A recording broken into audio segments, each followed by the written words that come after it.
Hi hello నమస్తే welcome back to Syed Razia channel. అందరూ ఎలా ఉన్నారండి? బాగున్నారా? నేనైతే చాలా చాలా బాగున్నానండి.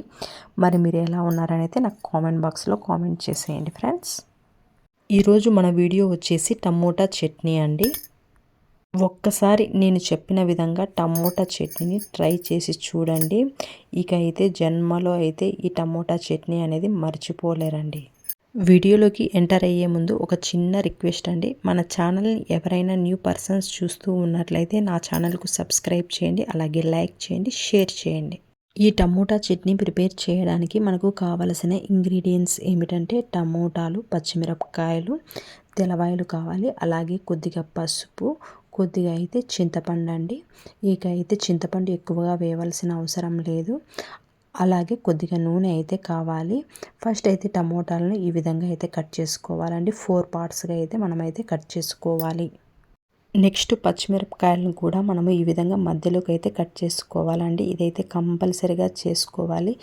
ఎందుకంటే ఈ పచ్చిమిరపకాయలను మనం కట్ చేయకుండా అలాగే నూనెలోకి వేస్తే అవైతే మొహానికైతే చిట్లుతాయండి. కాబట్టి కంపల్సరీగా పచ్చిమిరపకాయలు అయితే కట్ చేసుకొని అయితే వేసుకోండి ఫ్రెండ్స్.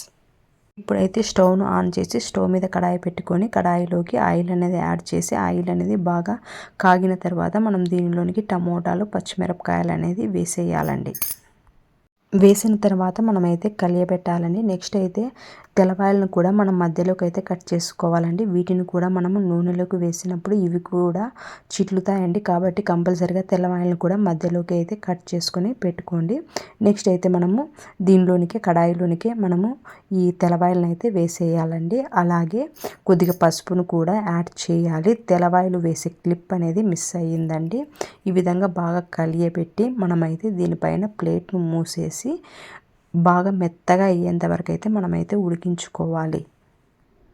మధ్య మధ్యలో ప్లేట్ అనేది తీసి కలియబెడుతూ ఉండాలండి. ఎందుకంటే మాడిపోయే ఛాన్సెస్ అనేవి ఉంటాయి. కాబట్టి మధ్య మధ్యలో అయితే కలిపెడుతూ బాగా మెత్తగా అయితే ఉడికించుకోవాలి.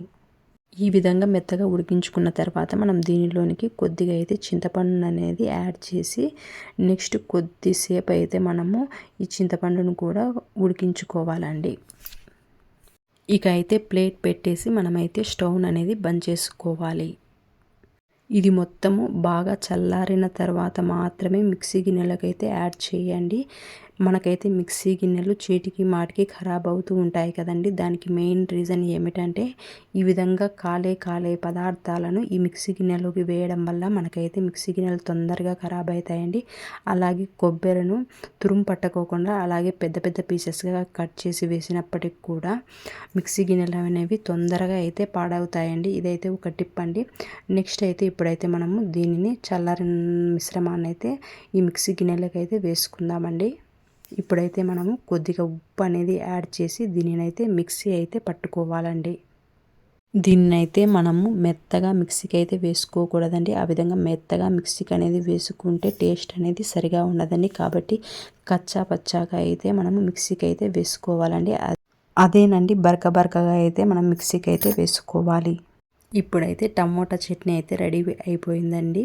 ఇది చపాతీలోకైనా, రైస్లోకైనా, దోశలోకైనా, దేనిలోకైనా బాగుంటుందండి. ఒక్కసారి మీరు కూడా ట్రై చేసి చూడండి. ఇక అయితే జన్మలో అయితే మర్చిపోలేరండి. ఓకేనండి, ఈరోజుటి వీడియో అయితే ఇంతేనండి. మీకు నా వీడియో నచ్చితే నా ఛానల్కు సబ్స్క్రైబ్ చేయండి, అలాగే లైక్ చేయండి, షేర్ చేయండి.